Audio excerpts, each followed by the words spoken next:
Si Harry Potter avait été américain, il n'aurait pas étudié à Poudlard, mais à Ilvermorny. Fondé au XVIIe siècle, Ilvermorny a une histoire aussi tragique que légendaire.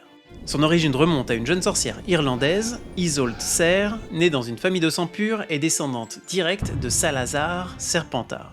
Elle grandit sous la coupe de sa terrible tante Gormleth Gaunt, une fervente partisane des idéaux de Serpentard. Retenue prisonnière dans son enfance, elle finit par s'enfuir en Amérique où elle rencontre un Puckwood-Génie, une sorte de gobelin américain nommé William et un moldu, James Stewart. Ensemble, ils recueillent deux jeunes orphelins venant d'une famille magique et décident de les instruire. Ce qui n'était au départ qu'une simple maison d'apprentissage finit par devenir au fil du temps une véritable école. Côté architecture, oubliez le palais de jade de Maotokoro ou les grandes tours de Poudlard. Ilvermorny à ses débuts n'était qu'une modeste maison de granit perchée au sommet du mont Greylock. Mais d'année en année, avec l'arrivée toujours plus importante de nouveaux élèves, la maisonnette s'est transformée en un château majestueux qui accueille aujourd'hui des centaines d'enfants. La répartition dans les maisons est l'une des grandes particularités d'Ilvermorny. Ici, pas de choix magique. Les élèves se placent au centre du hall où trônent 4 statues représentant les créatures emblématiques de l'école.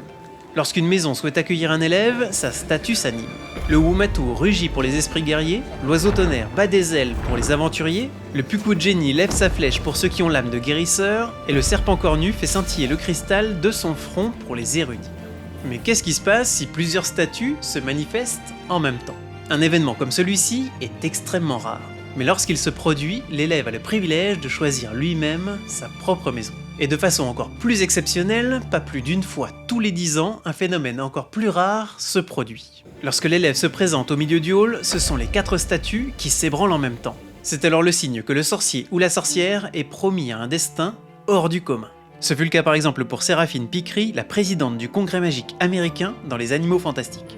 Autre particularité d'Ilvermorny, les baguettes. Pendant très longtemps, en raison de lois extrêmement strictes sur le secret magique aux États-Unis, les jeunes sorciers ne pouvaient posséder une baguette qu'à partir de leur entrée à l'école. Et même après cela, ils devaient les laisser sur place durant les vacances jusqu'à leur majorité. Côté uniforme, les élèves d'Ilvermorny portent des robes bleues et cramoisies. Une référence au fondateur, le bleu étant la couleur préférée d'Isolde, et le cramoisi celle de James qui raffolait de la tarte au cranberry.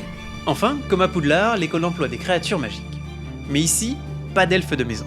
Ce sont les Puckwood-Génie, ces êtres rusés et méfiants qui veillent sur l'établissement. Autrefois hostiles à la magie humaine, ils ont finalement accepté de servir l'école, à leur manière bien sûr.